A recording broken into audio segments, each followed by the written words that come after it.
recording. Hello, everybody, and welcome to the Temple Mount Podcast. My name is Shogun Ghost, or Shogun or Ghost. And today we're going to talk about a very interesting subject that I think intertwines with a lot of other topics that we've discussed in the past, such as the nature of Yahweh, the nature of El, the nature of Satan, who is God, etc., etc. And today we want to focus on the theme of the reptilian, the Naga, the serpents, the dragons, the worms, right? All of these terms are used interchangeably to refer to beings of reptilian origin. Now, what I'm going to say very quickly is the oldest known religion is serpent cults. So, as far as anthropology and the anthropology of religion, the oldest known religions are serpent cults, where serpents were symbols of wisdom, symbols of understanding, and symbols of knowledge. And the belief was that dragons, serpents, or snakes came from outer space and were bringers of wisdom and knowledge. Now, obviously, we know that through Christianity, the serpent that misled Adam and Eve into eating the fruit of the tree of knowledge of good and evil, all the way to the book of Revelation, where it says Satan, that old serpent who led the whole world astray. So you have two different narratives here, one in which the serpent is the ultimate representation of wisdom, knowledge, and truth, and another in which the serpent is essentially synonymous with Satan, the devil, and the adversary. And so we've come up with, based on Lama Jeff's suggestion, that this should be called the nature of the adversary or the true nature of the adversary. So what I want to do, and it can go in any different direction, but what I want to at least do is talk about what is the meaning of a serpent, a snake, or a dragon, or a worm, given that all of those terms are used interchangeably all the way from J.R.R. Tolkien's Hobbit, right? They called Smog, who was a dragon, they called him a worm, right? So if you understand worm, there were sea serpents, there was worms, there was dragons. And if you go into the Bible, they say Jehovah or Yahweh is the one who smote the head of the dragon or smote the head of the sea serpent. So there's some idea that like there's some primordial like chaotic dragon, there's some god who like kills the dragon, and then you get the whole knight in shining armor saving the maiden from the dragon, and Eve being misled by the serpent. And so that's what I want to get into. I think that should be pretty clear. So that being said, welcome everybody. I want to hear what Drogon has to say about this, but this is going to be also an open discussion podcast. So why don't we just start by saying, Drogon, what do you think, based on your knowledge, what is the significance of the serpent? And I'll frame it only by saying this. There's a lot of people who think that serpents, reptilians, is like synonymous with evil or bad, right? They say the reptilian part of your brain is like the fear and aggression, greed part. Like reptilians are like lower than mammals. They don't have love. They only have like power, right? But at the same time, there's this contradictory narrative that the dragon or the serpent is the wisest of all creatures. And the last thing I'll say is in the book of Genesis, it says the serpent was more subtle, which also means more cunning, more clever, and more wise than any other creature that God had made. And I think that is interesting for two reasons. One, because it indicates that the serpent was indeed a creature that God had made. And secondarily, that it was the wisest of all the creatures that God had made. And the secondary thing I'll say, which I didn't mean to say, is that when the serpent misleads Adam and Eve into eating from the fruit of the knowledge of good and evil, his punishment is that he will no longer walk on legs like a dragon would, but he will slither on his belly and eat dust like a snake would. So the implication here is that there was a dragon, not a snake, who told Adam and Eve, go ahead and eat of the fruit of knowledge of good and evil. And then God was pissed about that and said, well, now I'm going to take your legs away and make you slither around like a worm. So, that being said, welcome everybody. Thank you for coming. Do you have any context on any of that? Because I'd love to understand it better. I do. I do indeed. And actually, this is something I've investigated for my own understanding because one of the monastics who was trained in the Tibetan astrology tradition, which not a lot of people know, is actually a conflux or a convergence of three different types of medicine and astrology. You have the Zoroastrian from Iran. You have the Indic tradition, the Vedic tradition from India, and you have the Chinese tradition from China. So you have the tradition of the dragon, the tradition of the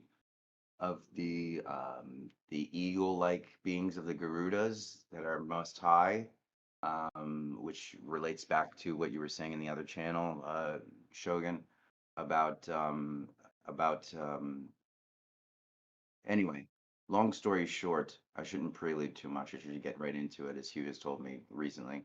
Um, there there are these three traditions, right? And so the Tibetans being in the central part of Asia, in the as a meeting place, as a convergence point in the Silk Route, they got travelers and sincere pilgrims from these different traditions, and then an amalgamation of and a New Age movement within Tibet at the time was to see that these were not in conflict with each other. These actually can make sense of each other, which is what I do as a Tibetan Buddhist who has Jewish heritage and also understands from the Christian tradition, having again having had the experience of the Holy Spirit entering the soul.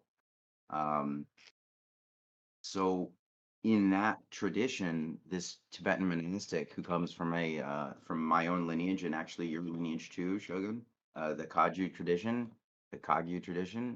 At this monastery, he gave me a reading, and they go back into a few lives past, and also say if you don't do any spiritual practice whatsoever, this is what you're going to wind up as. And a lot of people react to that as a fatalistic type of approach, but it's definitely you can evolve, you can do spiritual practice and get beyond and save yourself through spirituality. Long story short, they said that 2 lives ago I was a shape shifting serpent spirit, the Naga, and so I had to investigate what is the nature of the Nagas, what do they actually do, what are they responsible for? Because even in the Buddhist tradition, there's this understanding that the Nagas will definitely mess with you, and they'll give you diseases and they'll mess with your wealth if you piss them off. But why do you piss them off? I wanted to know. Well, it's because we don't have any snake worship or snake pujas anymore. Most of us, we've come to see the Hasatan or Shaitan as the enemy, and identified that enemy with the serpent, or with, as you said correctly, the worm or the weirm, as it becomes pronounced in the medieval, and that may actually be the true pronunciation, as far as I've been talking with Hugh recently. I channeled that. Worm is like the channeled version of how worm is actually supposed to be pronounced for a dragon. So anyway, what happens is that we don't have these serpent cults anymore, because of this, I would say, misidentification of the Nachash in the Hebrew, of the serpent or the dragon, as you were saying, Shogun, which has legs and crawls in the tree, and is the Jormungandr, which is the worm or the dragon that is actually the protector of the trees. Actually, I would say he's protector of the tree of the world tree, Yggdrasil in the Norse, Jormungandr being the Norse.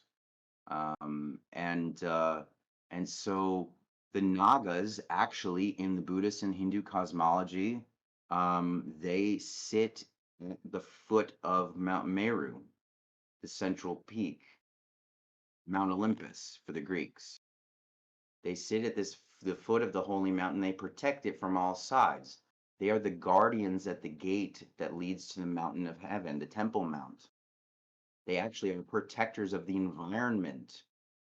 We have lionized the lions and the eagles, and we have denigrated the serpents and the worms and the dragons from this misidentification process that's come about.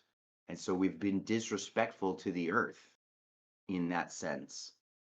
We've been disrespectful to the cosmogony as it actually is, because they are actually protectors of the world. And when we don't see them as protectors, we see them as adversaries instead in this misidentification process, then of course, what kind of world are we living in now? We've fucked up the environment to the point where we have tipped it to the point of no return. We've denigrated our own Mother Earth and Mother Nature, and we've decided to make our own nature and our own kingdom on Earth, not as it is in heaven, but as it would be in hell, destroying themselves like the snake eating itself, like the Ouroboros. So we've become more snake-like than the snakes. We've become more lowly than the lowly, because actually the serpent beings that can shapeshift like vampires in the Western mythology, in the Western cosmogony, we've we've understood it wrong. We've fucked over the protectors and we've seen them as harm doers, and therefore we've led ourselves astray. Now, evolutionary speaking, we can say that we were apes that became hominids that became human beings, the Homo sapiens sapiens. We're the smartest of the smart of the apes. But we still have that ape mind or that monkey mind. In Buddhism, we still call it a monkey mind because we still act as if we're flitting from branch to branch, tree to tree, while going from thought to thought and following each and every thought and trying to grasp the fruit of every thought, as opposed to seeing that we are still on the tree, we are still part of the world. We are not exempt from being animalistic in nature because many of us, I would say the vast majority of us, are ape-like more than we are human beings. So this process of spirituality and spiritual practice, I would argue, is going from manifest as ape-like to being more Christ-like in our nature, being more fully human. And so Uriel is actually the one in the Hebrew understanding of things, according to my friend Pegara Octavluck, who makes sense of the gematria and the tetragrammaton and and the tarot in the Hebrew tradition, and the Kabbalah, the mystic, the esoteric mysticism and meditation tradition within the Judaism of the Abrahamic faiths. That Nakash, the serpent, who tempts Eve, because again, he's not actually making Eve and Adam choose to eat of the fruit, is he? He's just giving them the option. He's being the tempter. But is the tempter anything other than the will of God? I don't think it can be. If all works out for the good, how could the angels do anything but what God wants them to do? I have something to add. Sure. Okay, so a long time ago, eons past, in the beginning of creation, God and Goddess were different. God was chaos embodied, and Goddess was silence embodied. And what they did is through copulation, or was it fornication, they had sex and they created these aspects within the pleroma, which is where they resided, which is like a heavenal realm, pleroma. And what the demiurge was created in the pleroma by Sophia. There's this meme where it's like she cusses and he's created by like her saying, "Oh fuck," but it's not really that. It's kind of symbolically referencing it, how the demiurge was created. But anyway, the idea is that the demiurge was the one that was in the garden overseeing Adam, Lilith, or Eve. When Lilith left, Eve replaced her. And so, so chaos and silence sent Christ, which was an aspect of them, more of an aspect of chaos or the original aspect of God, and sent him to be the snake in the garden, which could also additionally be Uriel. I don't think that's incorrect what Dragoon is saying. So both Christ and Uriel would be the same being. And so the idea is the snake is not actually a deceiver, but a liberator to allow Adam and Eve to be freed from the clutches of the demiurge and live freely amongst the already created humans on the other side of the garden. That's all I wanted to say. So that's a perfect dovetail back into what I was saying, actually, which is that the temptation is actually part of God's plan all along, like Michael was saying.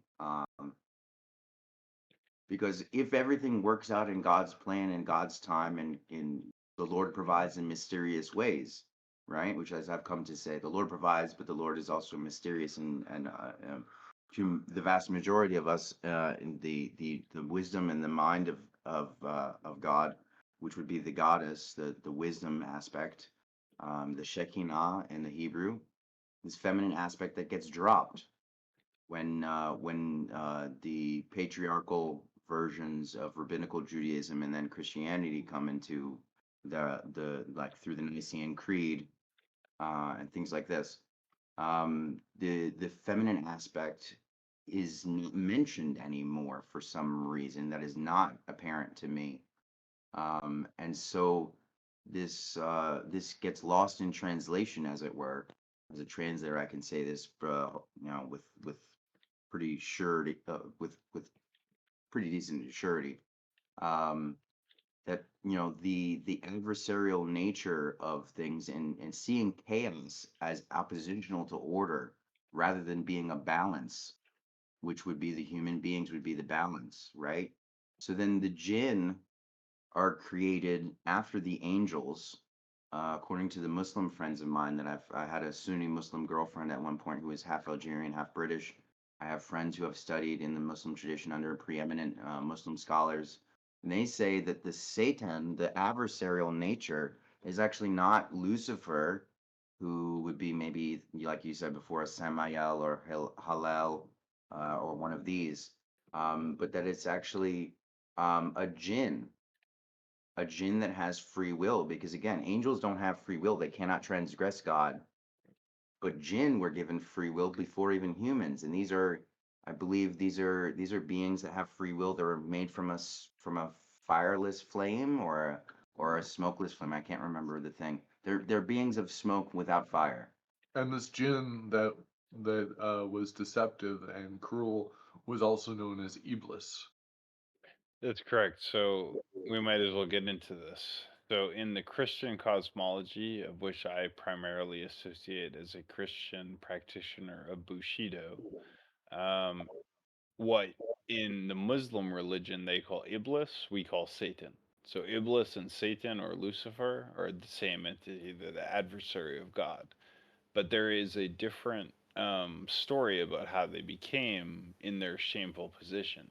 So, in Christian theology, Satan is punished for misleading Adam and Eve into eating from the tree of the fruit of the knowledge of good and evil and telling them that they will not die, and et cetera, et cetera.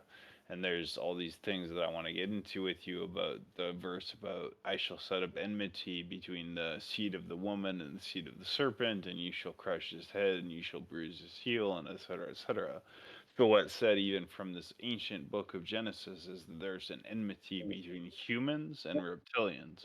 And I can talk about that from my own spiral code experiences as what I understand to be like a Men in Black type kind of whatever, whatever. I don't understand it, but I understand that conflict. And my understanding of the conflict is that the reptilians or the draconians or the dragons or the worms, they were here on Earth long before humans were, to the order of millions or billions of years, if not hundreds of thousands, probably millions or billions of years. They preceded us. So, quite understandably, based on their logic, they own this world, not us, because they're here millions of billions of years before us, which is absolutely true, right? The dinosaurs, the Jurassic, the Triassic, the Cretaceous period, hundreds of millions or billions of years ruled by dinosaurs. But the thing is that if you read the Bible, it says, I give humanity authority over all the animals and plants of the earth, and they shall all fear man, and they shall submit to his authority. And we can see that is true. So even animals like bears and wolves, or jaguars or cougars, which are vastly superior to humans in their danger, they understand to be afraid of us because God gave us dominion over this earth. But my understanding is that there is a lawsuit going on before God. And so you have the draconians, the reptilians, the lizards coming before God and saying, hey, we've been here way longer. Like these humans only came along recently and they're causing all kinds of problems and they're not really very cool. They pollute the ocean, they create radiation, they create plastic, they do all this fucked up shit and they suck. Why did you give them dominion over the world that we've been here for 100 million years before them? And God said, "Well, I give you dominion." And yeah, we have dominion right now. My understanding is there's now a class action lawsuit where basically the entire rest of the ecosystem or ecosphere of Earth is suing humans and saying humans suck. They keep fucking farming us and killing us and torturing us and all this horrible shit they do to us. Why are you letting this happen, God? And I'm in this weird position where I'm supposedly a human and they want me to make an argument for why humanity should be spared or at least treat somewhat mercifully in this. And the dispute is with, on the one hand, the reptilians. Now, I disagree with the reptilians. It doesn't matter because their argument is based on historical precedents. So they're saying we've been here longer, which is absolutely true, right? The Cretaceous, the Jurassic, the Triassic, that all happened long before, hundreds of millions, if not billions of years before humans came around. So if the argument is based on antiquity or authenticity or originality, the reptilians have us dead to rights. But the thing is, God gave us dominion over the earth. But the problem is, He gave us dominion over the earth based on the principle that we would be stewards and shepherds of the earth. And instead, we have abused it and mistreated it. So now the octopods and the mantises and the reptilians and all these other species have come before God and said, "We want to have a lawsuit. We don't think humans are good representatives of Earth, and we have to have this fucking, you know, lawsuit." And they hired me because I'm a human to defend humanity because I have a mother and a father and friends, and I want you guys all to die. But at the same time, I'm actually friends with the octopus and the mantis, and the mantis is my lawyer, whereas it's complicated. But I'm not really on human side, and I'm not necessarily saying you guys are either, because we've had members in the server like what was his name? The guy who was the reptilian dude. Your car? Drakkar, yes, thank you. So Drakkar was obviously a reptilian, right? And I'm an octopod, right? I'm an octopus. I'm not a human. Drakkar is a reptilian. He's not a human. 33 is like a machine. He's not a human, right? And some of us are humans, whatever. But the point is, like, I'm not that sympathetic to humans, but I do like you guys, and I have enough respect for humanity to like not want it to be wiped out, but I also totally understand that like their argument is sound. Like Chinese people eat baby octopus alive. Modern science tells us that baby octopus are sentient, conscious, have emotions, have feelings. They can recognize faces. So the idea that you would eat them alive, like that's like eating a human baby alive, absolutely sadistically evil. So if there is any justice in any court of God, like I can't really make a case for you. Like I'm sorry, but like if you put yourself on YouTube and you giving like the two finger peace sign and big smile as I eat a baby octopus, how am I supposed to tell my octopus friends that you shouldn't wipe out my human friends?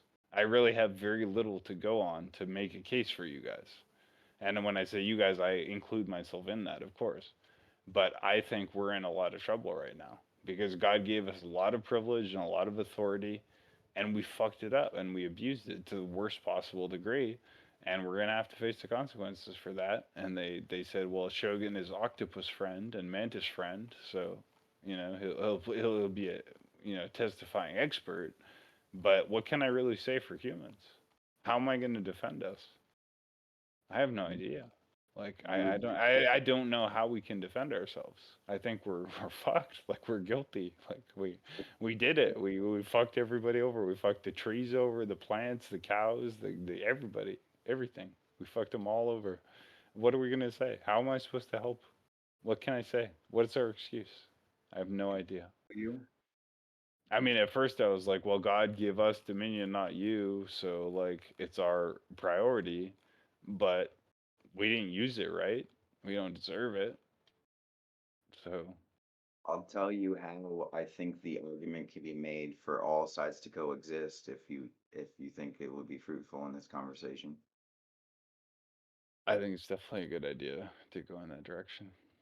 So I'm Naga friend in human body, and um, therefore I can speak from how damaged they feel, but also how that we can come into concert with each other and coexist rather than have it be an either or situation.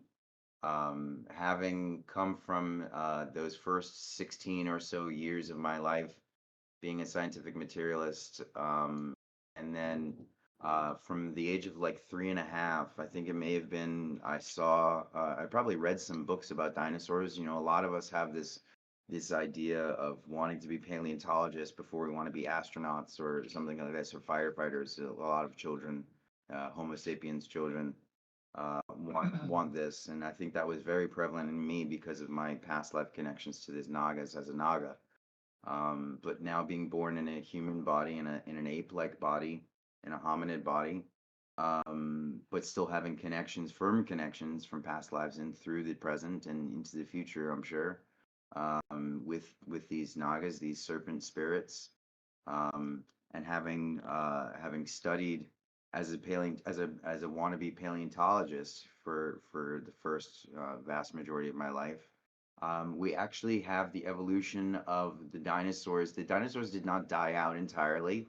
Yes, they were made the non-predominant species because we human beings took over as hominids first and then became evolved into Homo sapiens from Cro-Magnon and the other and the Neanderthals, which intermingled. The Neanderthals are still around because they interbred with the Cro-Magnons, and the Cro-Magnons actually took over their DNA. But these reptilians, we talk about in paleontology, there are um, lizard-hipped dinosaurs and bird-hipped dinosaurs. And so then this evolutionary branch happens where you have the bird-hipped dinosaurs to a large degree were the carnivorous ones, like the T-Rex, who was the apex predator of his day. The T-Rex, they've evolutionarily tracked it to the modern bird. It's your chicken. Chickens are the closest relative to Tyrannosaurus rex. And in fact, there is paleontological evidence of downy feathers for the baby T-Rexes, the chick T-Rexes. So these are just like the chickens. So then the argument can be made that these downy attachments to the skin go into feathers eventually within one lifetime, from adolescent and newborn to fully manifested adults. And so we should actually have depictions of the T-Rexes not as reptilian even, but more bird-like. You also have the Archaeopteryx, which was very much a middle point or the missing link. This idea of missing links is actually bullshit as far as the paleontological and anthropological records. This is created as a mythological narrative to say that there's always something we're never going to be able to find. Well, actually, we have the evidence, and we're just ignoring it for the most part for most people. And so then you have the lizard-hipped, which are more serpent-looking. There's the long-necked dinosaurs, and the duck-billed dinosaurs are more. Actually, duck-billed are probably more bird-hipped now that I think about it, because the bills, and they look more like ducks. But these long-necked dinosaurs like Diplodocus and Apatosaurus and things, they look very serpent-like. They have long necks and long tails. They just lost those legs, like we were talking about in the mythology, in the mythological history of the fall from grace and the fall from Eden. They are no longer given the ability to walk on legs. They have to crawl on the earth.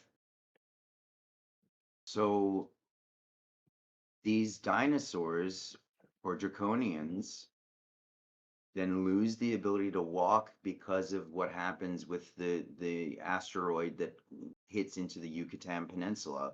Is the last I read of it. And this has environmental implications and why things happen in the butterfly effect from one side of the earth to the other. That it never just stops here. You know, we have from the coast of Africa, we have the hurricanes that then hit the North American and South American continents, and we have things that happen over all the way across the globe in India and on the Asian continent and things like that. So, these are, I think, the Mother Earth. We say the goddess of the earth in the Buddhist tradition, trying to course correct, trying to wipe out enough of humanity that's fucking her over and fucking over the whole biosphere, that we're all part of one single organism of the earth, Mother Nature, as we call her in our cultural consciousness and like a zeitgeist. Um, this is a course corrective method, and this is what will happen if we don't do anything to stop ourselves from abusing the earth. The mother, goddess of the earth, is actually who Buddha Shakyamuni, the historical Buddha, 2,500 plus years ago, touches and vows to make it to reach enlightenment through and to become fully awakened to help, because he touches he makes a vow, and that's why you see the palm of the Buddha touching the earth. He vows by the goddess of the earth that he will be the protector and that he will not move from underneath the tree.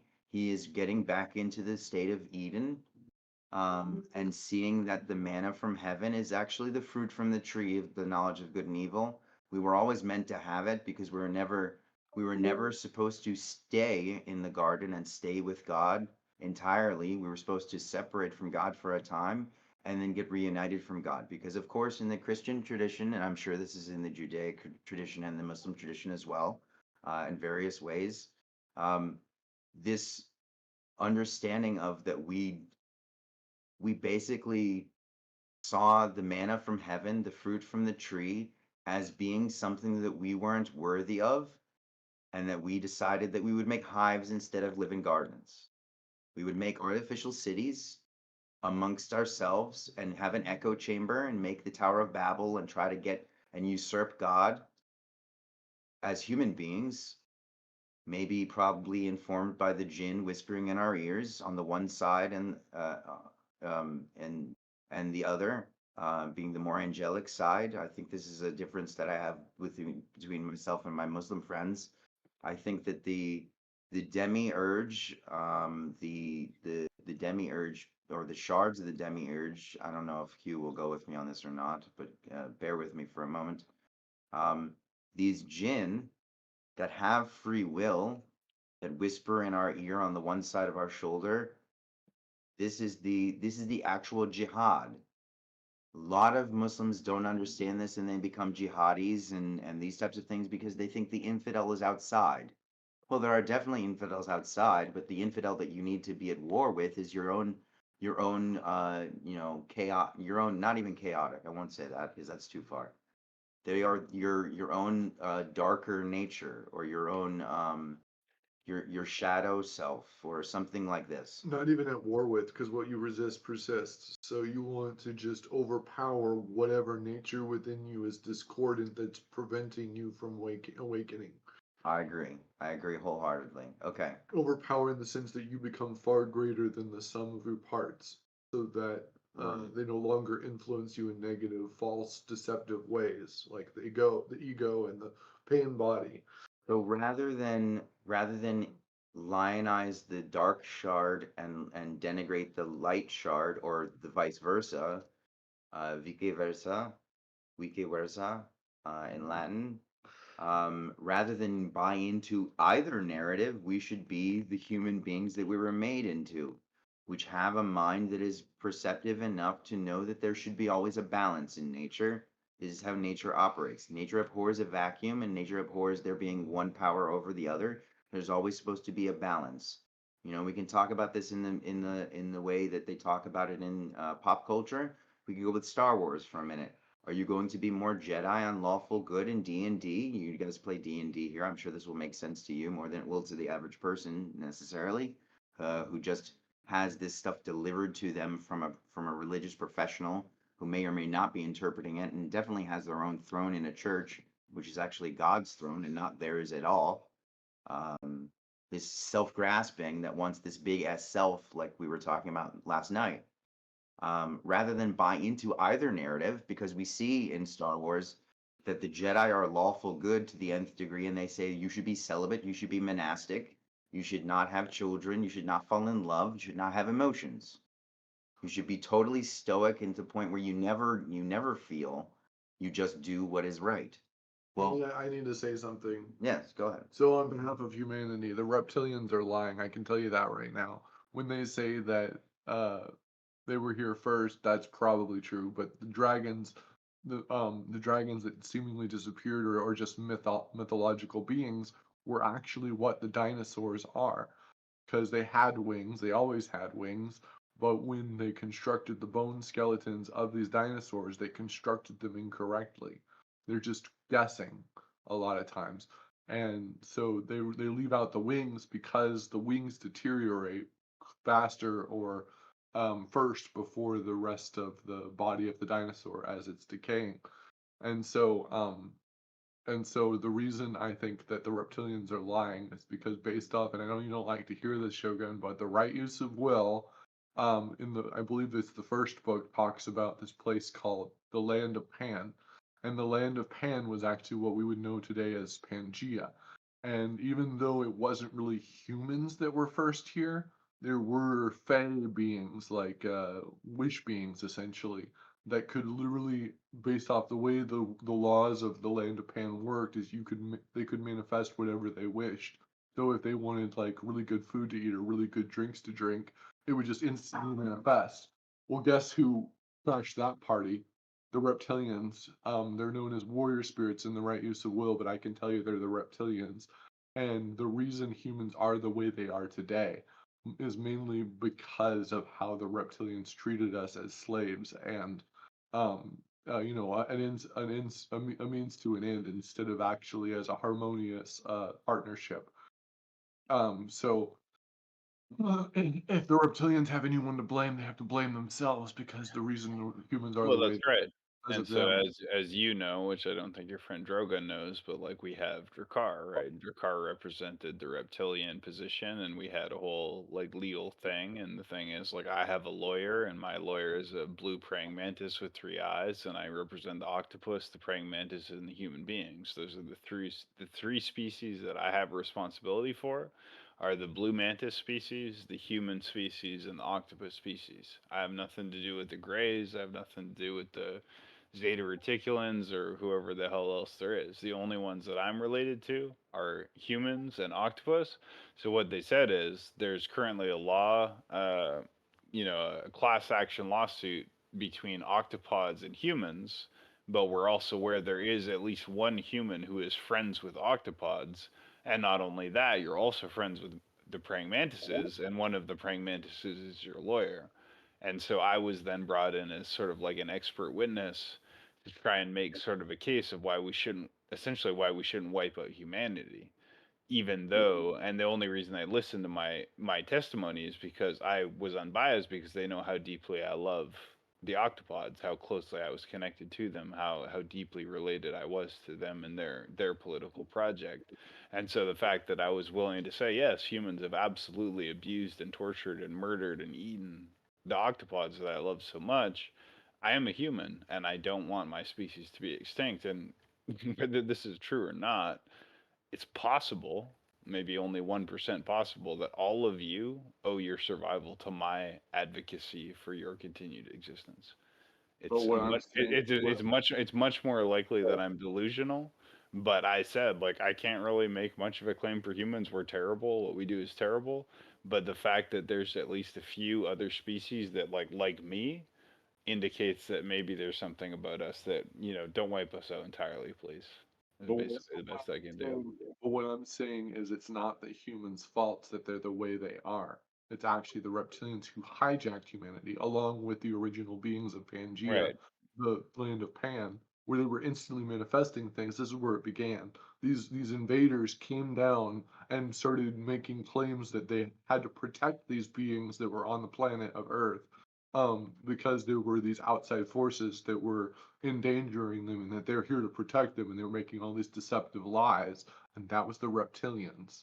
And so the reptilians are to blame for why humans are the way they are. So if they want to point the finger, they should point it at themselves.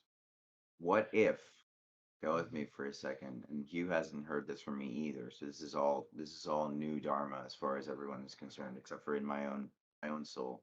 which God's putting on my heart to say at this moment. And if the demiurge has actually been handled, then it can't be anyone other than God, can it? Hmm. Only God could have taken care of the demiurge. True. But is it the fault of what if they actually did believe that and they actually were right that there were these outside influences that were coming for all of Pangea? All of Pangea, by the way, in the Greek just means all earth. Pangaea. It's when all the continents were connected. When earth was all connected and everything was coexisting and was not separated. What I'm trying to say is that once humans came around, if those reptilians hadn't hijacked the original beings of Earth, the Fabians, then the humans wouldn't be the way they are now. In fact, the demiurge and these warrior beings or warrior spirits or reptilians are the direct reason why we have entropy on this planet. Um, if this had never happened, if the hijacking had never occurred, and to begin with, we wouldn't even have entropy right now. Everything would grow in very strange ways. Like trees would grow back if you cut them down, and cigarette smoke would go back into the cigarette as if you hadn't smoked it, and the cigarette would get longer, and you'd have control over that. You'd have control over the negentropy or euentropy of things, or you could reverse processes like temporal loops and stuff. We'd be way more powerful right now actively if the hijacking had never occurred, and we'd be doing better things for other beings and species if we had never been hijacked. So that cannot be our fault. It's not our fault, but and yet we choose to be less Christ-like in nature each moment to moment as human beings. We Things make that choice. things like ego and pain body are also not our fault. Those are creations injected into us by the demiurge and by the warrior spirits manipulating and hijacking us from the beginning.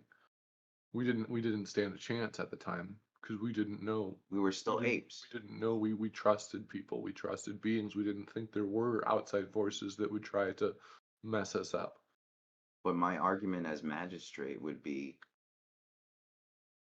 if I'm placed in the lower courts to be the judge of the lower types of emotions and these lower echelons of society and these demiurgic type beings that have been influenced by the demiurge and still have the imprints. We have both. We have the law of karma, cause and effect, is an immutable law that is set up by God and Goddess. It is not possible to transgress it because it is simply cause and effect. Whatever you do, you will get back, unless you get to be more reptilian. We've been talking about the reptilian brain as a problem and causing all of these issues in our human minds, right? But I don't think that it would exist if it didn't serve a purpose. So these chaotic energies that are represented by the reptilian brain and by the reptilians and the draconians, I think, and if I'm not mistaken, I'm happy to be wrong and be corrected. But from my understanding, having trained and investigated this for over the last 17 years, is that the reptilian brain exists and it's been there in us, and we still have this part of us that is Naga or Draconian as human beings because we are the creation in God's image, right? Then we can't be only ape-like, we can't be only Naga-like, we can't or serpent-like, we can't only be Garuda or bird-like, or octopod or mantis. We have parts of all of these different creations. We are the jack of all trades, the master of none, because we are actually the masters that were set up by the Grand Master of God. So we still have all of these parts of us that are different specializations, but we've become more than the sum of our parts because God is more than the sum of all creation. The octopods and the mantis and the humans are not at fault. The one that is at fault is the reptilians. They damaged us. They messed us up. They made us in a way that is so entropic that now we're being blamed for other beings' demise when really it was because of the hijacking to begin with. You have to go all the way back to where it actually started to really blame someone. And so But we as reptilians would argue that there actually was a danger from outside, and that we actually, some of us at least, were actually true protectors. That not all of us hijacked the human beings and not hijacked the Fae and took over the Fae and caused them to disappear. even if there was a danger from outside, It was the beings on misused and Pangea, the misrepresented. beings on the land of Pan were so powerful that they would have not been able to be matched or in danger of So then, anyone. so then the actual mistake of the Nagas, of the reptilians, was thinking that we had to be protectors for the Fae also, when really it was the apes and It the wasn't a other mistake, beings. it was intentional. They did it on purpose Some, because they saw us as weak. They saw us as, well, we're not warrior spirits, so so that's they okay, need to be in charge. That's what right? they thought. We thought just as it's the it's the Uriel, no, it's the Satan aspect, and it's and which is why it's represented by the snake and the serpent and the dragon, and it's also the Judas aspect in the Christian tradition, wanting to be wanting Christ to be king rather than beggar, rather than grovel, rather than be a community organizer, being a king, a ruler that then just gives proclamations and makes it happen the way that we think that it's supposed to be made. Judas's transgressions were not even that. The main fault of Judas, according to my Catholic brothers and sisters, is not that, but and not wanting it to be anything other than it was, because it had to be so. For entropy to exist, had to be so. For then you entropy to exist to course correct, and then for every being, Fae and all beings alike, to get right with the creators. My argument is this should have never happened. We should have been in heaven from the It start. shouldn't have happened, but it happened for a reason, and it all works out for the good anyway. So it still can course correct. So it's not a total problem, and it's not a horrible. It's horrible in one sense, but it's also works out exactly how it has to once those mistakes are made. And if y'all want to see something fucked up, just look up Bohemian Grove, look up Pizzagate, look up what the reptilians are doing now to children and adults alike. It's fucked up. They're burning people at the stake. They're burning people in ceremonial practice of Satanism. The reptilians are Satanists. Maybe not all of them, but the ones on the planet that think they're in charge are definitely Satanists, and they're the worst of the worst. The ones that think they deserve to be in charge because they have the right, because there's their birthright. There is no such thing as birthright other than being right with God and being back in the garden. I would argue they weren't here first. Their offspring or Pleiadians. their experiments as the dragons were actually the first, and they're not fully related to the reptilians anyway. So are the dragons more Fey-like?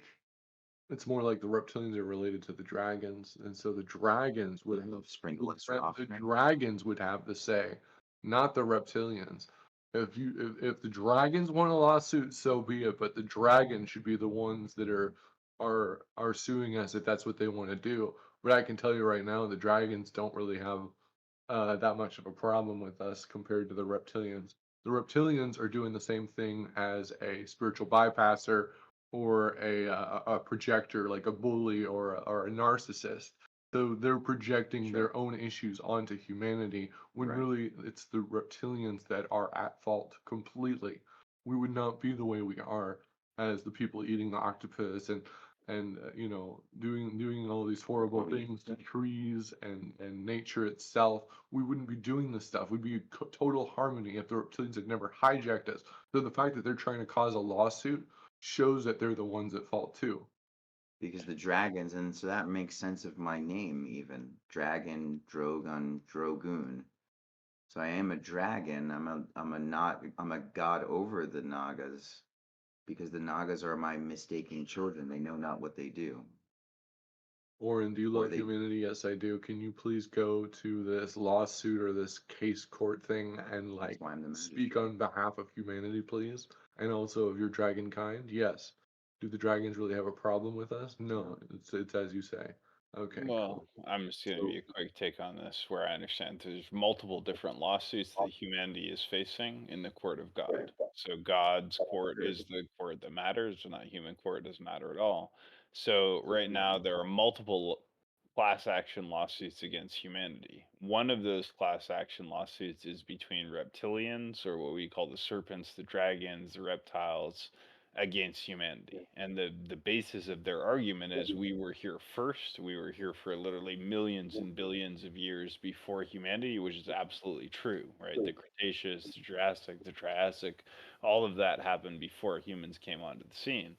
So, in their argument is we were here first. This is our planet. Now they are correct that they were here first, but they're not correct that it's their planet because God gave us humans authority over it. So, in the argument between reptilians and humans, I took the side of humans and I said it doesn't matter that the reptilians have the precedence in time. What matters is that humanity was given authority over Earth, and that is what matters. And Right. so I argued in faith of humanity.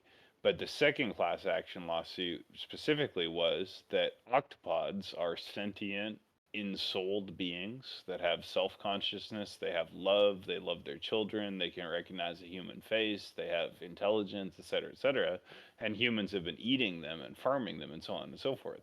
So in exactly the same way, if an alien came here and started just like eating our babies alive and putting it on YouTube and like laughing and joking about it while they put it on YouTube, and that's actually like a galactic species, right? Like equivalent to like the Africans or the Chinese or the Japanese or the Russians, right? Like it's like you Canadians have been eating Russian babies alive on YouTube, right? That's the equivalent of the situation in that lawsuit. So when it comes to lawsuit between the reptilians and the humans, I'm so sorry. Yes, you're right. You guys were here first. I agree, but it doesn't matter because God gave us dominion, and we still have that dominion. But when the octopods come and say, "But why are you eating our babies? Why are you torturing us and killing our children?" Then I am actually going to be forced to say, in fact, yes, we have lost our right to rule this planet. We are guilty, and I'm sorry to say, but I will testify against my own species. And I will say that and I actually requested exterminatus. I officially, formally requested that humanity be exterminated based on my own assessment of the situation. And the result was that either my request had no significance and I was just delusional and I had no right to request that anyway, or my request went through and was denied, which means someone who knows more than me sees a reason why we shouldn't be exterminated. But my personal assessment was yes, we absolutely should nuke this whole planet if necessary because we've gone too far, we've gone too bad.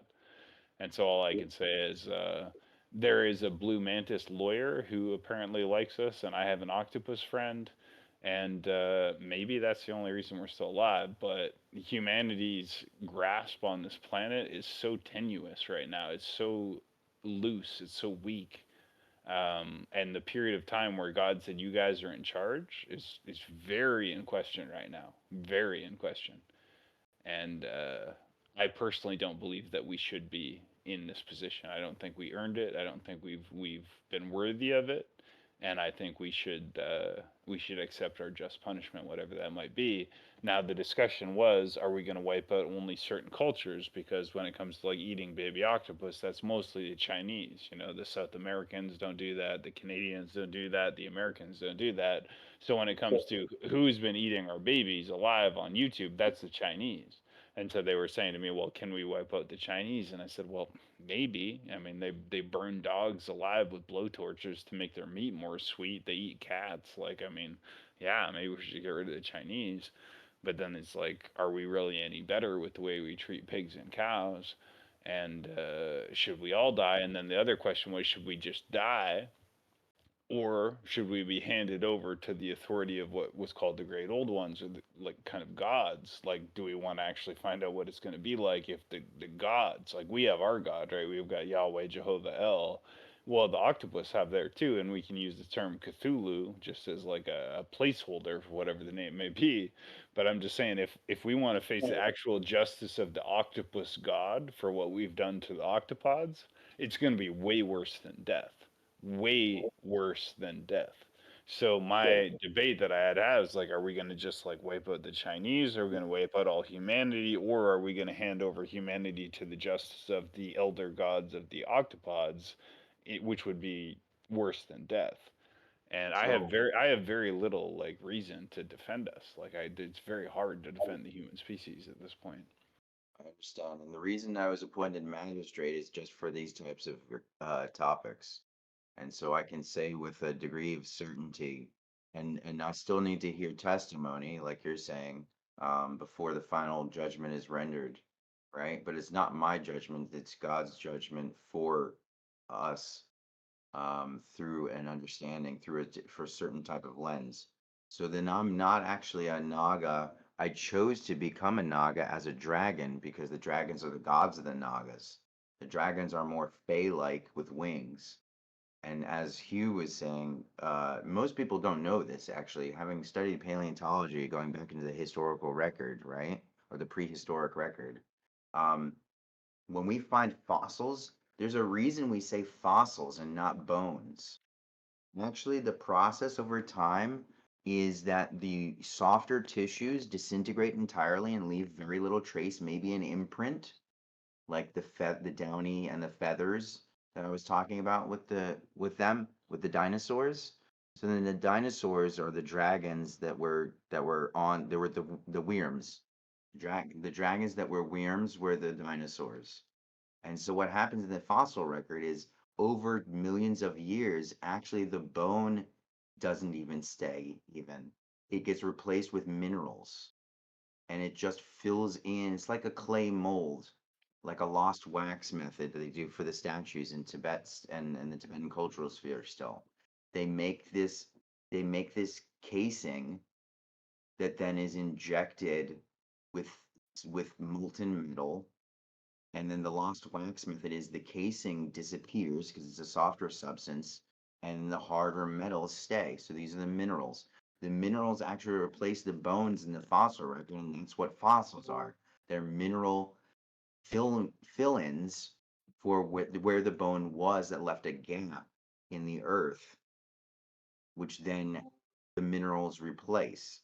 So those are not actually the bones of the dinosaurs at all. Those are the facsimiles of the bones of the dinosaurs. Those are the imprints that are still able to be filled in, and we can fill in the gaps, as they say in Jurassic Park. We're filling in gaps in the code and making new species out of these prior species. There's spiritual evolution as well as physical evolution. Um, so with this in mind, the dragons then and the worms are actually the gods of the reptilians. And so then what has to happen and what is happening now and what has been happening over the course of history that the human beings have been around, and there's been this enmity between snake and serpent and ape and human, is because of this hijacking that was said by Hugh. This misrepresentation of the dragons trying to be the actual protectors and the worms being actual protectors. But what happens is these reptilians, they fall from grace also because of the temptation, because of the hijacking. And then what has to happen is if there is the God of the human beings, then there are the gods of these other species, like you're saying, then these other gods have to be more Christ-like and enter into the world and become their children, so that the dragons have to manifest like I have now as Nagas in past lives to then bring the Christ-like message of the Godhead with the true Trinity that is above all, that is actually just the uncompounded nature of phenomena itself and sits outside of time and space, because time and space is a created phenomena and actually a concept. So then we have to have the Christ of the Nagas, because the Nagas have gone astray from the dragon kind.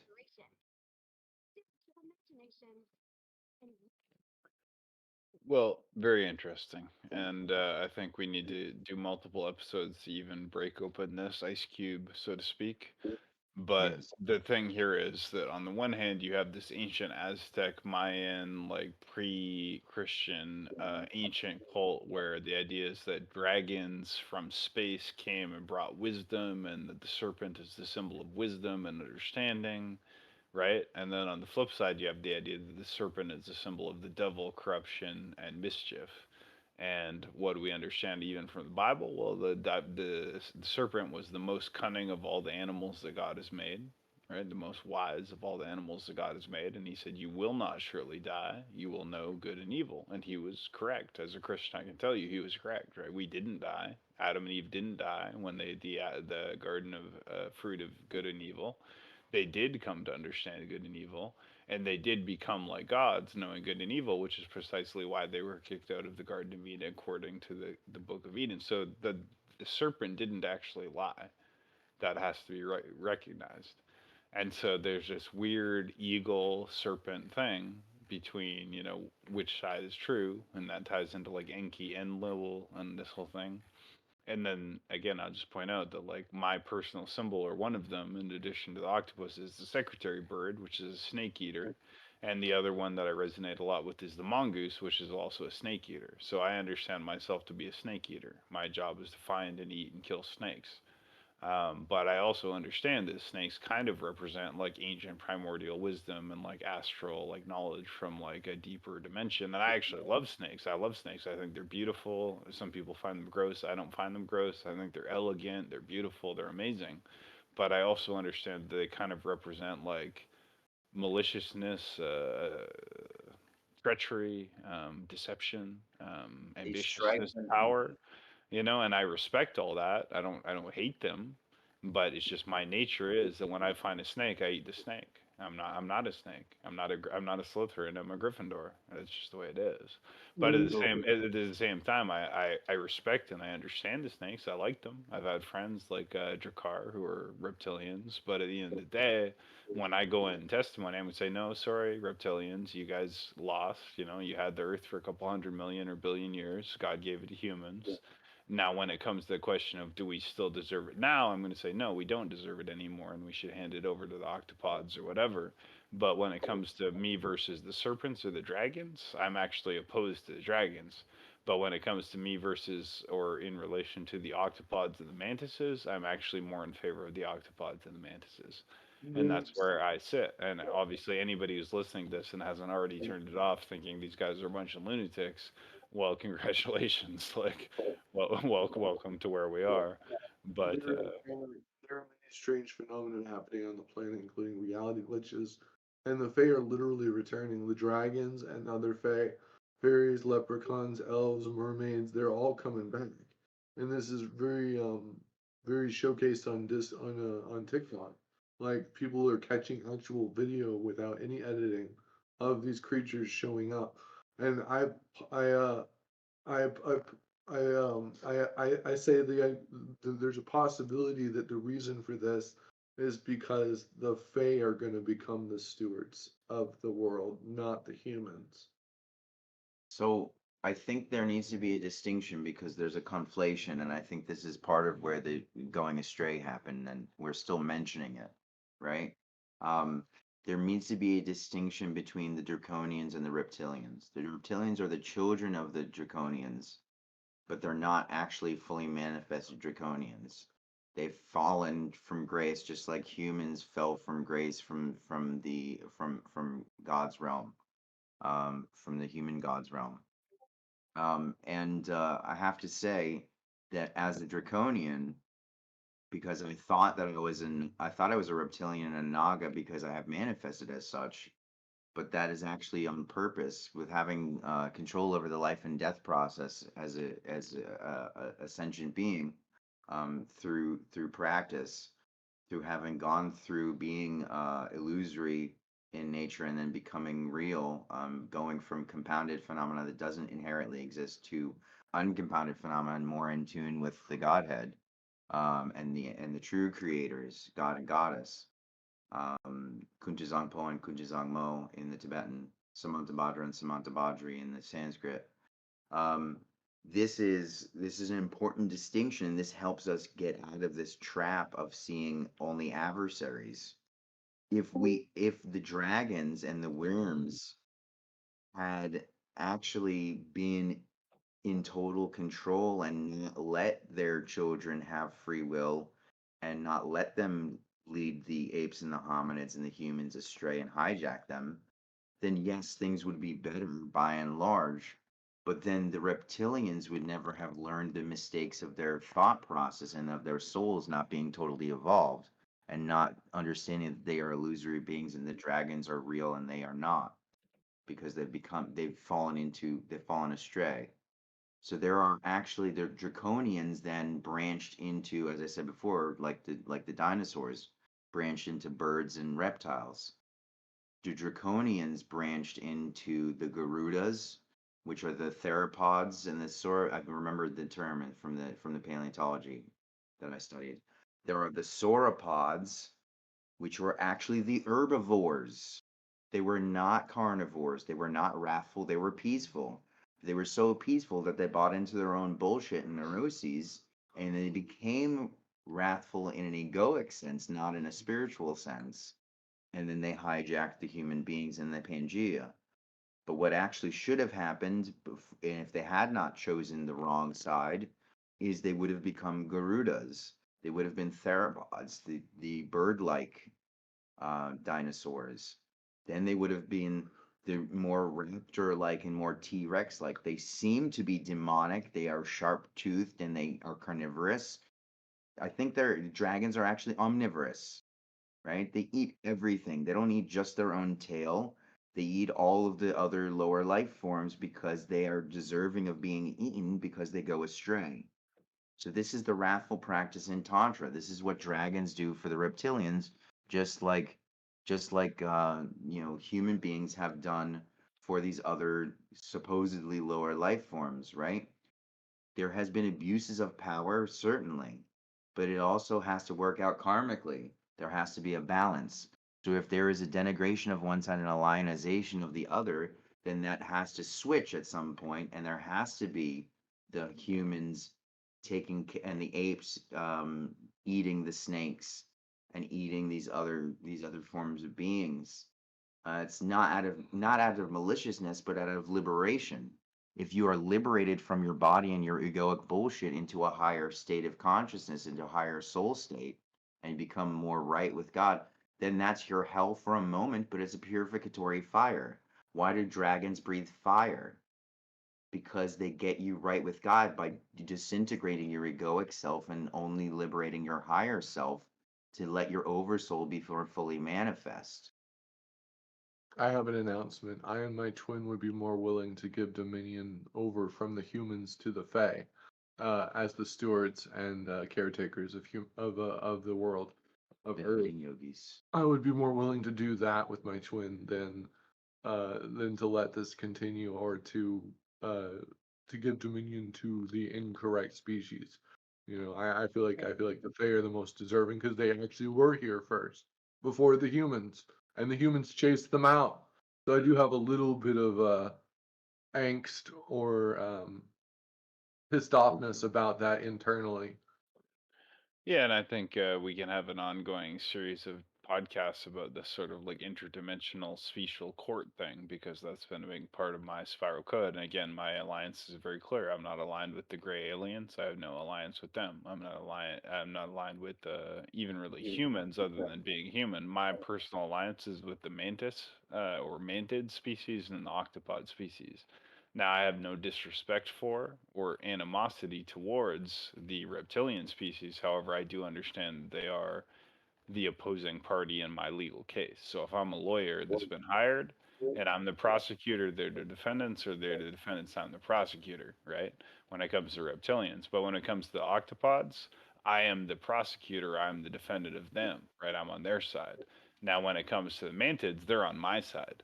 So basically, the way it works is the octopods hired me to testify against humanity, but I had a really good lawyer who was a praying mantis, and that's the only reason I'm still alive, because the humans would definitely kill me for treason, essentially for siding with the octopods. But the thing is, I was given the responsibility of raising and training and protecting this octopus princess called Aurora South, and that was a big deal, and et cetera, et cetera. We talked about it before. We talked Oh, about it again, and the only thing I'll say about it is, yeah, it's all obviously schizophrenic, bipolar delusion, whatever you want to call it, no problem.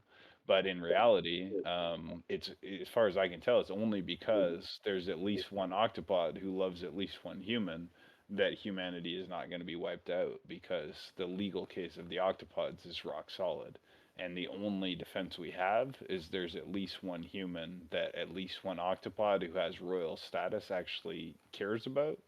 And I don't really care that much about humanity, honestly. I already formally requested that you guys all be wiped out, and my request was denied. So just to make that clear, I actually asked God to kill all humans, and He denied my request. But at the same time, we've actually been spared because, from my understanding, there's at least one octopus princess who likes me enough to spare my family and friends, which includes all of you and all of your family and friends, because of the sacrifices I've made on behalf of her. Now, I'm 100% willing to say right now that Occam's razor is all of that is schizophrenic, delusional, bipolar bullshit that means nothing. But for anybody who's listening this far, that's actually the reality. I saved your ass, and I need to don't say thank me. Don't thank me. I don't care. I need to say something is that I may appear human, and I've told many people this on the server, but I'm not actually human, especially not anymore, because I'm going through these radical biological changes throughout my body, including I tasted my own blood recently because I picked a scab and it started bleeding, and I drank it, and it didn't taste iron. It didn't taste like iron like it's supposed to. It tasted buttery and sugary, and this is actually what fairy blood tastes like. And so I have actual fairy blood now, is what I believe myself to have. And I also don't align with humanity more. I'm more aligned with Fae, the fairies, the elves, the mermaids, the dragons. Like I align with them. And so I would be way more willing to give over dominion to the Fae than for the humans to keep having it if they're being so problematic, which they are. So I would just say, having been appointed magistrate and therefore being not judge, jury, and executioner, but being the intercessor that is the part of the lower courts for this earth, that I do have connection to the Greys. I was visited by the Greys in my dreams, which I actually don't know that it was actually a dream. I think it might have been an actual occurrence that happened in my life that I denied and made it into a dream in my soul and my consciousness. I actually had this palpable experience where and it frightened the shit out of me because it was happening amidst a thunderstorm. Uh, and I saw a gray approach the door to our house, and he was on the other side of the door, and the door unmanifested for a moment, for blinks whenever the lightning would strike. And it went to open the door, and I ran my soul and my consciousness from it because it seemed so otherworldly and alien. But I think that this is something that I need to not run from anymore, like other things that I've run from the creators. Uh, so I have connection to the Greys, and I have connection to the Nagas because they are my children as a dragon, as the Black Dragon. People think that black and dark is evil by necessity based on the color. This is actually a mistake also with color theory that I've understood through the tantric tradition. Black, like a black hole, receives all light, receives all blessings and qualities, right? Is receptive. It is ultimately receptive, and it devours the light because it wants to be part of the light. But then black light is the emission of all the qualities of the protector beings that are the dragons. Those are the actual true protectors that came to save and protect the. They're not even above. They may fly, but they're not above in realization from the Fae. I, They I have Fae-like I wings. need to say something. As the king of the Fae, I decree as Hugh the Bliss King that dominion over the earth be given to benevolent fairies and dragons. Well, we can debate that, and we can consider this court case number one, and we can continue to discuss it. I don't think we're at the point right now where we can reach a resolution on that. But I think the fact that we have a community here that is willing and able to understand that that dispute is even taking place and means something is actually kind of amazing. But I'm not yet ready to accept your adjudication on that. I'm entirely benevolent and well intentioned towards the Fae. I have respect and admiration also for the reptilians and the draconians, Yeah. but I represent the humans, the mantids, and the octopods in reverse order. So my primary alliance is to the octopods, my secondary alliance is to the mantids, and my third alliance is to the humans. Yeah. I have no particular obligation to the reptilians, the greys, or any other faction or species. Well, And so, what I did is of no small deed. So right now, as of now, when I decreed that the humans are no longer the stewards or the caretakers of Earth, it is now given back, or for the first time to the Fae, because they would do a better job of taking care of the Earth, much better than the humans. And they wouldn't eat octopods, they wouldn't cut down trees, and they would also share their magic with humanity in due time in a way where they can be taught the correct way to do things, the right use of will. well, So I agree with all that in principle, just for whatever that's worth. I do believe the Fae yeah, were the original and should be the ongoing stewards of Earth because they're obviously much better at it than humans. I Oh, agree with they that. definitely are. They would be our ultimate teachers, our ultimate teachers and actualizers. Whereas, other beings want to punish humanity, the Fae actually want to show them the correct way to do things because they've never been taught. so it's not humanity's fault after being hijacked that they're so fucked up in the head and the heart and the soul because this has been done to them. But again, this is being course corrected by this type of committee, right? It's more of a committee that then is that then has a magistrate and a judge, but the magistrate and the judge do not see themselves as separate entirely from the creation, because how could they be if they created it? Then they have to be, it's created in their image, right? We're So talking about the creators. we're talking about the creators, and Okay. we're talking about the lower gods, Okay. Good. right? Correct. So this is the first session of the court case, and there is a preliminary adjudication, but then further arguments are to be had and further testimony is to be heard for the cases to be made, and then we have a recess at the end of this session. And as the king of the Absolutely correct. I As think the it's king of the Fae, my word is final. The dominion of Earth has been given to the Fae just now in this recording. so I'm willing to accept your statement as the king of the fairies about what you think the adjudication of the court is, but I'm going to agree with Drogon that this has actually only been initial statements, and there will be further episodes that will get deeper into these court cases, just like there's been past ones. But I do, as a representative, a human representative of the octopods, I respect what you have to say as a representative of the Fae, and likewise, I respect what you have to say as a representative of the dragons or the Nagas or the reptilians. And so the fact that we can come together as an interdimensional collection of different species or soul types or whatever the hell it is, I think, biased as I may be, is just another indication of what a remarkable community we have. So why Let don't me we be just clear. Let why me don't be we clear. The malevolent Fae have no say in the dominion of Earth. It's the benevolent Fae. Well, we Good have a one. lot we have a lot more to talk about here, and that's the beauty of Yes. this. Is like every podcast we're just scratching the surface. We can't get it all at one time, and I would like to just point out there's been certain people who have said these podcasts should be limited to 30 minutes because people they don't have the attention span for longer than 30 minutes, which I agree with.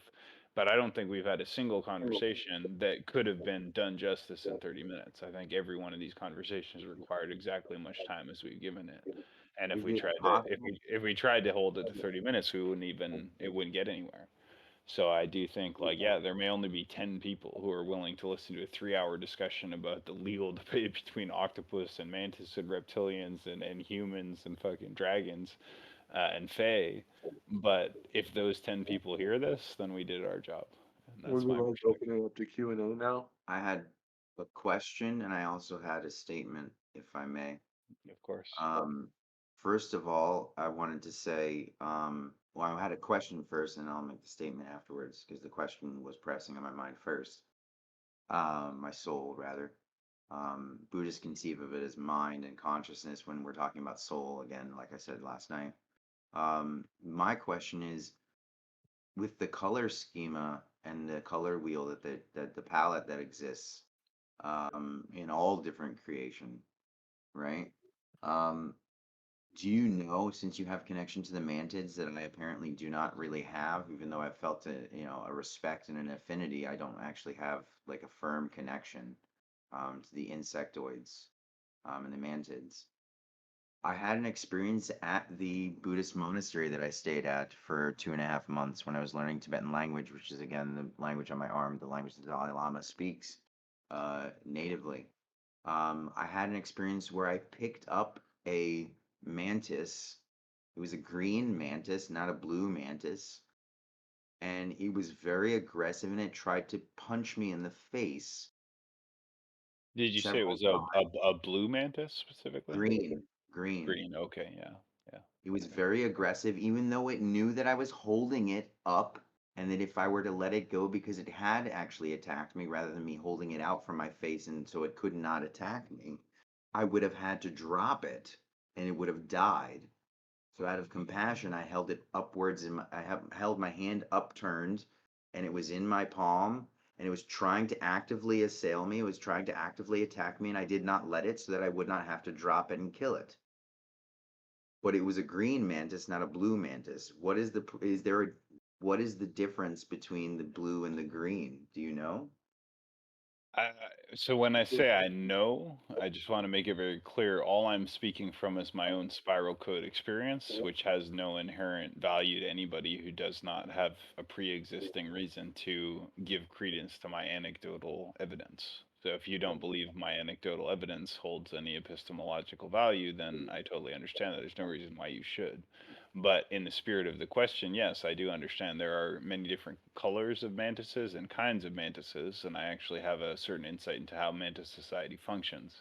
So, mantis society, and when I say mantis society, although it is related to terrestrial mantises, just like octopod society is related to terrestrial octopods, what we're actually talking about here is not like the praying mantises that you find on Earth or the octopus you find on Earth. We're talking about the intergalactic intelligent species that seeded those species on this planet, but which are at a much higher level of technology than those organisms as we understand them.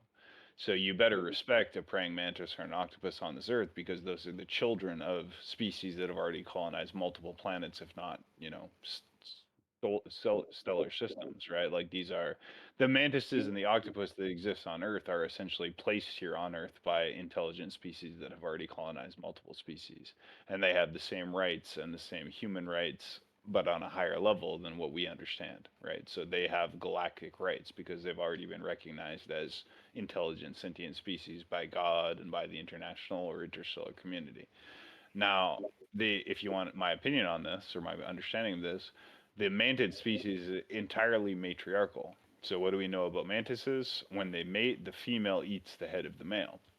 So what that means is, like many other species, the male is willing to sacrifice his own physical survival for the opportunity to pass on his genetic material to the female.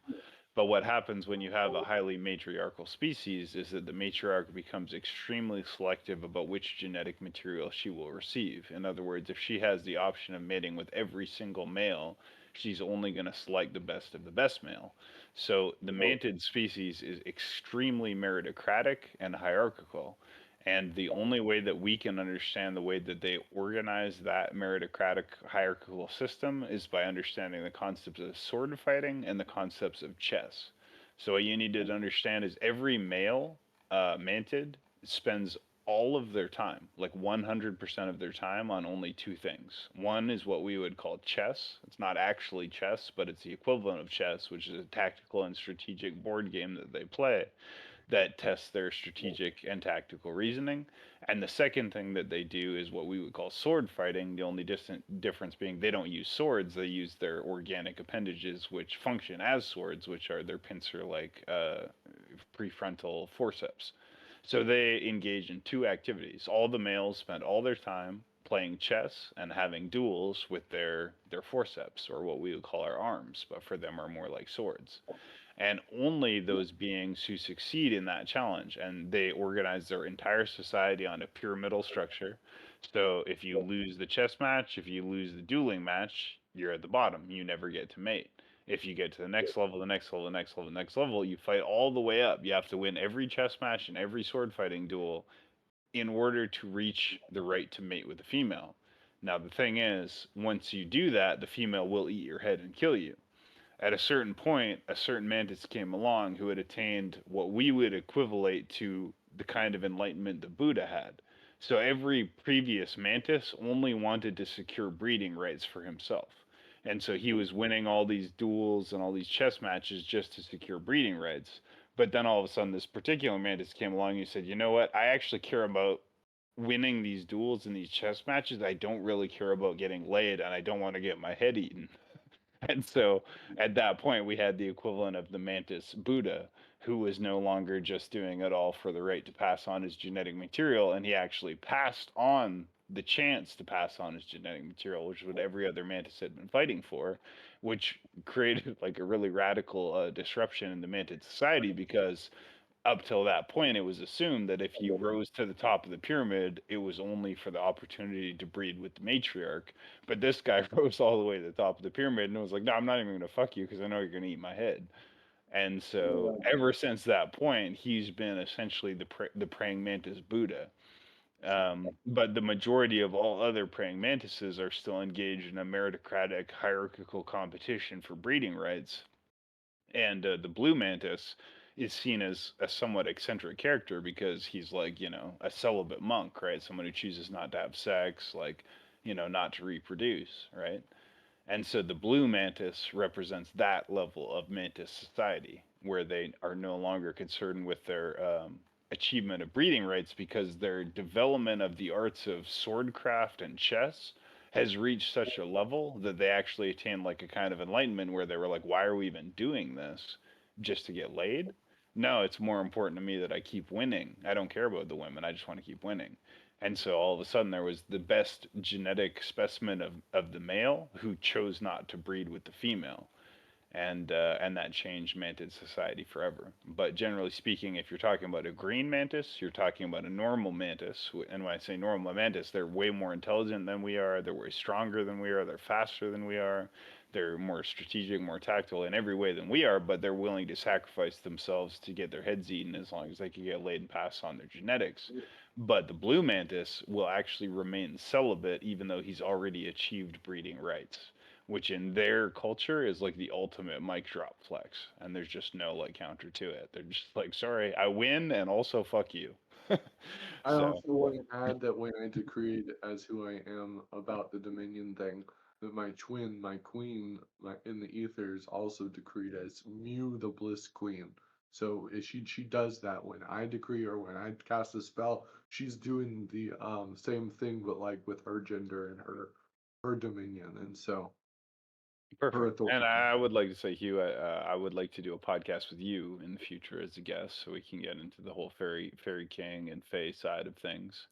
But I think this has been fantastic in terms of just kind of like laying this out for anybody who might somehow have stumbled on this weird corner of the internet where this conversation would even be happening. But in my opinion, this is all true, right? There is a legal dispute between the reptilians and humans. The reptilians believe that they have the right to Earth because they've been here for billions of years before humans, and they can't understand why God would give authority to a bunch of bipedal monkeys when they've been ruling the Earth for millions of years. And I totally understand that. But the thing is, God is the judge, and He did actually give us authority.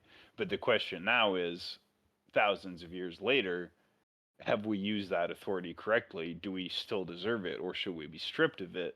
And so my argument is going to be yes, reptilians, I understand you were here first, you're wiser, you're stronger, you've been here longer, and you were here first. I totally agree. But God gave us authority, and that authority is legally binding, so you have no legal case. Your legal case is dismissed. But when it comes to the case of the octopods or the fae or any of the other species that have been persecuted and hurt by humans, and they say we don't believe that God should continue to give authority over this earth to humans because of the way they've abused it, I'm going to step up and say I agree 100%. We should forfeit our control over this earth. It was given to us by God, but we no longer deserve it if we ever did. And that's my position. When I do the podcast, I wish to be on video. And also, when I do the podcast, it'll be after my tipping point. All of that can be arranged, my friends. So this has probably been already 2 hours or something. I think it's been a great conversation. Are you guys? Does anyone have a final statement they want to make or a closing Yes. statement? Would we want to open it up for question and answers, or are we not doing that right now? Well, If I if I yeah. can say one last piece before we open it up or we close it, whichever we do. Um, and of course I've forgotten it because everyone else has spoken. We'll wait till next time. Yeah. Let's make this an ongoing court case, right? Even if it's been decreed already, it's still the other beings who don't understand this court case or this committee still need to hear the facts and evidence that then the decision was made based upon. I don't doubt that Hugh has the best of intentions and knows what he's talking about when it comes to these things as a creator. But that actually it's for the benefit of beings who don't have this understanding like we do here at this court case. That this should be continued as the theme, just like Breaking Bad with Lama Jeff. I think it should continue to be the decoding or the true nature of the adversary should be this theme of this podcast. Only the evil, the wicked, the corrupt, and some of the ignorant Willfully will be ignorant. punished. The willfully Will ignorant. be punished by the creators.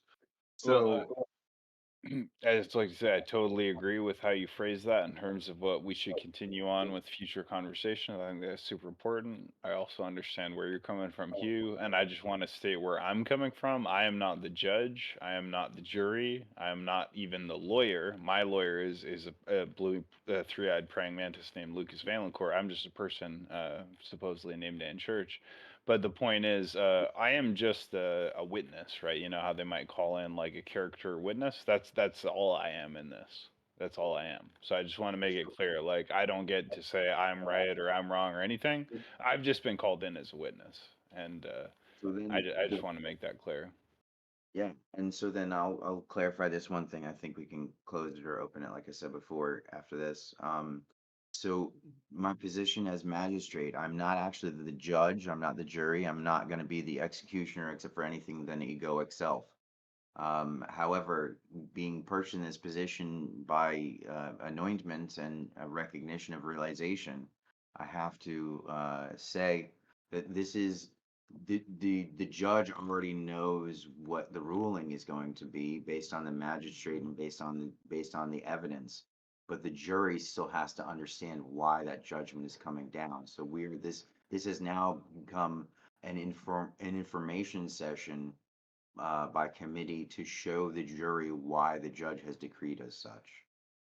Beautifully said. And I just want to thank Hugh and Drogon and everybody else. Is there anyone else who wants to get in on the record here before we either open or close the Q&A conversation? time.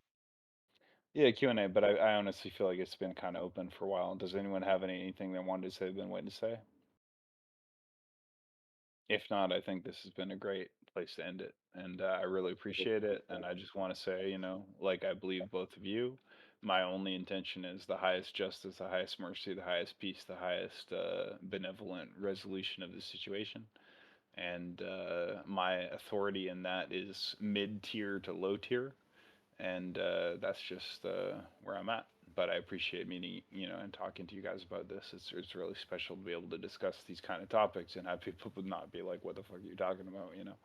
Because this is beyond the Overton window of most people's understanding, to say the least. Tantra, tantric understanding of things is that things are self-secret. They don't need to be hidden because people without connection, without the ability to understand, will never find this type of thing in the first place.